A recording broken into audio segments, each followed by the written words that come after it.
Huzurabad MLA పాడి కౌశిక్ రెడ్డి ఈరోజు ఉదయం శంషాబాద్ ఎయిర్పోర్ట్లో కూడా అదుపులోకి తీసుకున్నారు. ప్రస్తుతానికి సుబేదారి పోలీస్ స్టేషన్లో ఉన్నారు. అయితే పాడి కౌశిక్ రెడ్డిని కలిసేందుకు మాజీ ఎమ్మెల్యే వినయ్ భాస్కర్ అయితే ప్రస్తుతానికి మనకు అందుబాటులో ఉన్నారు. చెప్పండి, ఈ యొక్క అరెస్ట్ను మీరు ఎట్లా చూస్తారు? అక్రమ అరెస్ట్ అండి. ఈరోజు బీఆర్ఎస్ పార్టీ శ్రేణుల ఆత్మస్థైర్యం దెబ్బతినాలని, బీఆర్ఎస్ పార్టీ నాయకత్వం దెబ్బతీయాలని చెప్పి, పార్టీని చులకన చేయాలని, పార్టీని పలచన చేయాలని చేసే ఈ కుట్రలు ప్రజలు నమ్మరు. ఈరోజు తెలంగాణ ప్రజల ఆకాంక్ష మేరకు మరి ఆ రోజు ఉద్యమ సమయంలో పనిచేసి తెలంగాణను 60 ఏళ్ళ తెలంగాణ ప్రజల కళను నిజం చేసినటువంటి పార్టీ మరి బీఆర్ఎస్ పార్టీ, టీఆర్ఎస్ పార్టీ నాయకులు కేసీఆర్ గారు, కేటీఆర్ గారు, హరీష్ రావు గారు, మేమందరం కూడా ఆ రోజు సమైక్య రాష్ట్రంలో మరి కరుడు కట్టినటువంటి ఫ్యాక్షనిస్ట్ని ఎదుర్కొనే మేము తెలంగాణ తెచ్చినాం. ఈరోజు తెలంగాణ బాగు కోసం ఆ రోజు తెలంగాణ ఉద్యమంలో నీళ్లు, నిధులు, నియామకాలని ఏదైతే ఉద్యమం ఉన్నదో ట్యాగ్ లైన్, దాన్ని తెలంగాణ సాధించడం కాకుండా ఈ మూడు కూడా మరి 10 ఏళ్ల పాలనలో అమలు చేసినాము, ప్రజలకు అందించినాం. మరి ఇటు నీళ్ళు, సాగునీరు అందించినాము, తాగునీరు అందించినాము, ఇండస్ట్రీస్కి నీళ్ళు అందించినాము. మరి బ్రహ్మాండంగా భారత రాజ్యాంగంలో పొందుపరిచిన 2 ప్రాథమిక హక్కులైనటువంటి విద్యా, వైద్యం అందించినాము. ఈరోజు బ్రహ్మాండంగా రెసిడెన్షియల్ పాఠశాల ఏర్పాటు చేసినాము, ఓవర్సీస్ స్కాలర్షిప్లు ఏర్పాటు చేసినాము, బ్రహ్మాండంగా విద్యాలయాలను, విశ్వవిద్యాలయాలను ఏర్పాటు చేసినాము. ఇవన్నీ చేసినాము.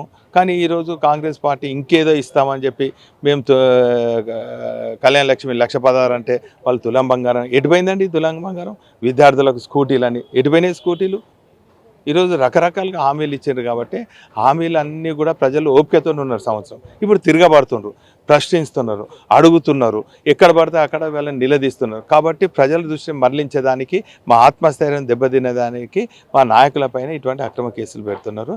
మేము భయపడేటోళ్ళం కాదు. మా ఆత్మస్థైర్యం ఖచ్చితంగా దెబ్బతినదు. ప్రజల పక్షాన పోరాడతాం. ప్రధాన ప్రతిపక్ష పార్టీగా మేము ప్రజల పక్షాన ఉంటాం. బెదిరించినట్టు ఆరోపణలు ఉన్నాయి, దీని ఏం చెప్తారు? ఇది ఎక్కడ ఆరోపణ అండి? వీళ్ళు కలిసిండ్రా, వాళ్ళ ఇంటికి పోయినరా, ఇది చేసిండ్రా, కావాలని ఒక అక్రమ కేసులు పెట్టి మరి ప్రజల మధ్య ఉండే కౌశిక్ రెడ్డి గారిని కావాలని అవినీతి ఆరోపణలు పెట్టి ఎక్స్టార్షన్ అని ఇవన్నీ కూడా చేస్తున్నారు. ఇవి ముమ్మాటికి చెల్లదు. అందుకే మేము న్యాయ పోరాటం చేస్తున్నాం. లీగల్ టీమ్ ఎస్ఐ అంటే సిఐ అన్నారు, సిఐ అంటే ఏసీపీ అన్నారు, ఏసీపీ అంటే డీసీపీ అన్నారు, డీసీపీ అంటే ఇప్పుడు మరి సిపి అన్నారు. కాబట్టి ఖచ్చితంగా మేము సిపి వరకు పోయినాం. ఇంకో గంట వ్యవధి. Politically motivated case number 1. Number 2, 308 sub class 2, 4 ఎఫ్ఐఆర్లో పెట్టారు. అది దానికి ఆ సెక్షన్లకు పోలీసు వాళ్ళకి అధికారం ఉన్నది 41A కింద.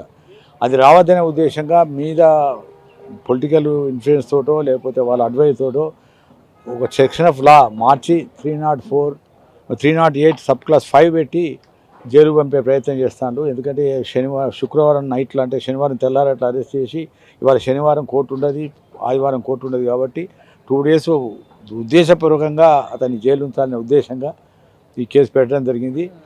చూసుకోవచ్చు, ఏదైతే ఉందో కూడా పాడి కౌశిక్ రెడ్డిని కొద్దిసేపు క్రితం కావడం జరిగింది. కలిసిన నేపథ్యంలో పెట్టినటువంటి సెక్షన్లు, అదేవిధంగా ప్రభుత్వం ముమ్మాటికి ఇది ప్రశ్నించినందుకు అక్రమ కేసులు బనాయిస్తుందని చెప్పి వినయ్ భాస్కర్ చెప్తున్న పరిస్థితి కనిపిస్తుంది. ఈ నేపథ్యంలో దీనిపై కూడా న్యాయ పోరాటం చేస్తామని చెప్తున్న స్విచెస్గా అనిపిస్తుంది.